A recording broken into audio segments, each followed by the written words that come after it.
మంచిర్యాల జిల్లా దండేపల్లిలో ఇటీవల రోడ్డు ప్రమాదంలో గాయపడిన ఉపాధి కూలీలను పరామర్శించారు ఎమ్మెల్యే ప్రేమ్ సాగర్ సతీమణి జిల్లా కాంగ్రెస్ అధ్యక్షురాలు సురేఖ. కొకిరాల రఘుపతిరావు ట్రస్ట్ నుంచి బాధితులకు ఆర్థిక సహాయం అందజేశారు. ప్రమాదంలో గాయపడిన ఒక్కొక్కరికి 10,000 చొప్పున సాయం అందజేశారు. ప్రమాదంలో మృతి చెందిన వ్యక్తి కుటుంబానికి 20,000 ఆర్థిక సాయంతో పాటు 25 కేజీల బియ్యాన్ని ఇచ్చారు. బాధితులకు అండగా ఉంటామన్నారు సురేఖ ప్రేమ్ సాగర్ రావు.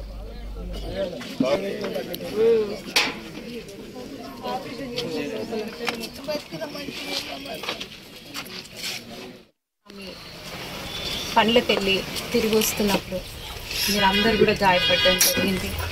ప్రేమ్ సాగర్ రావు గారు తనే స్వయంగా రావాలి అని అనుకున్నారు. సార్కి కాలికి దెబ్బ తాకి లెగ్మెంట్ అంటే నడవలేని స్థితిలో ఉన్నారు. అందుకని చెప్పేసి నేను రావడం జరిగింది.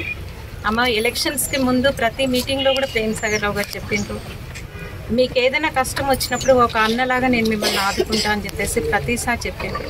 అందుకే ఎలక్షన్లో గెలిచినామా లేదా, అధికారంలో ఉన్నామా లేదా అని చూడకుండా దాదాపుగా 10 సంవత్సరాల నుండి మనం ఇక్కడ ట్రస్ట్ ద్వారా సేవా కార్యక్రమాలు అనేటివి చేస్తున్నాం. ఇవాళ ప్రేమ్ సాగర్ రావు గారు అంటే ఏదైతే ప్రభుత్వం నుండి వస్తుందో ఆ ఆర్థిక సహాయం కూడా మీ అందరి కోసం